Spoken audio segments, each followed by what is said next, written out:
Avez-vous déjà essayé de lire les étiquettes d'informations nutritionnelles sur les produits alimentaires? Aujourd'hui, les informations nutritionnelles ressemblent à ça.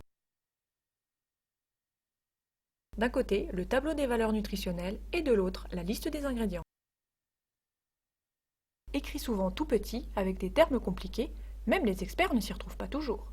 Pourtant, on aimerait bien pouvoir en tirer quelque chose. Et surtout, comparer les produits alimentaires entre eux pour choisir le meilleur.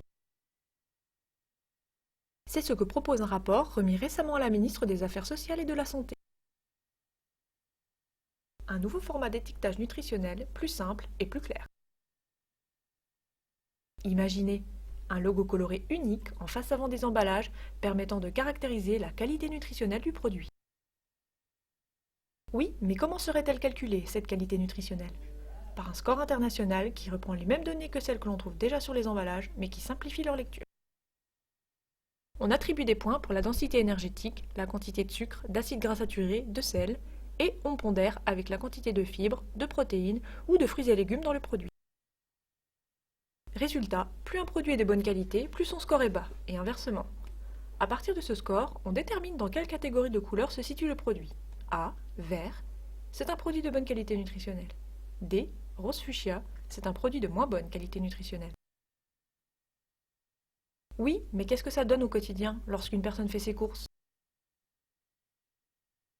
Cela permettrait dans un même rayon de faire la différence entre plusieurs types de produits. Au rayon apéritif, les tortillas sont de meilleure qualité que les chips classiques, elles-mêmes meilleures que les soufflés au fromage. Au rayon charcuterie, le jambon est de meilleure qualité que la saucisse de Strasbourg, elle-même meilleure que la chipolata.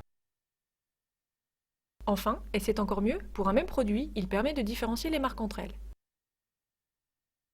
Pour les lasagnes à la bolognaise, sur 16 produits, 4 couleurs différentes sont représentées.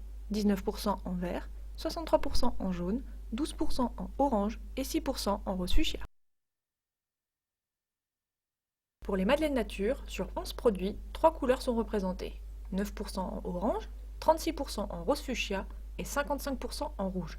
Franchement, vous choisiriez laquelle si on vous mettait le logo bien en vue sur le paquet? Enfin, ces couleurs n'ont rien de définitif. Changer même un peu la recette permet de changer de catégorie.